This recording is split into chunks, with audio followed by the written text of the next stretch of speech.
माझ्या जिभेला धार ना कदाचित या मिरच्यांमुळेच असेल, धार आणि तिखटपणा. तर लोक मिरच्या काढून टाकतात ताटातल्या, पण मी शिवमच्या पप्पाच्या आणि शिवमच्या ताटातल्या मिरच्या निवडून मी खाते आणि त्यामुळं कदाचित असं असेल बरं का माझ्या जिभेला तिखटपणा. चला, तर आज चपातीचे तुकडे करायचे आहेत. तर मी काही वाया घालवत नाही. माझी आजी माझ्याकडे होती 8 दिवस राहिला, किंवा माझ्या फेवरमधले अजून बरेच सारे नातेवाईक, त्यातली त्यात काय माझी सासू पण माझं फार कौतुक करते की मी चांगला संसार केला. आता चांगला संसार केला, आता जे माझ्याकडे नाही आहे ते मला मिळवायचं आहे अजून, किंवा आहे त्यात मी खूप समाधानी आहे. जे नाही आहे ते मी एक दिवस नक्की मिळवेन, पण जे नाही तरी पण मी खूप समाधानी, म्हणजे अत्यंत समाधानी आहे. समाधान म्हणजेच सुख असतं असं मी मानते.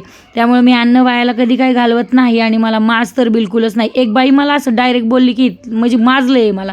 अरे लाव, कशाचा माज आहे राव मला, नवरा कष्ट करतोय, मी कष्ट करतील का, आणि तुम्ही कसं काय असं बोलू शकता. पण ज्याला असतो ना तोच माज दुसऱ्याला बोलू शकतो, काय अडचण नाही. चला, चपाती ना मिक्सरमधून भुरभुरून घेण्यापेक्षा ना डायरेक्ट तुकडे केले हाताने. मग काय, फोडणी नेहमीप्रमाणे पोह्याला देतो तशी फोडणी द्यायची. मोहरी टाकायची, जिरा टाकायचा, कांदा टाकायचा, मिरची चांगली लाल करायची आणि कोथिंबीर टाकायची, मिरची पावडर टाकायची, शेंगदाणे चांगले तळून घ्यायचे, मीठ टाकायचं आणि त्यासोबत साखर टाकायची. साखर टाकली की तिखटाला तितकीच गोळी येते. म्हणजे या आपण जे करतोय ना त्याला छान. मी तर पोह्यात पण टाकते नेहमीच.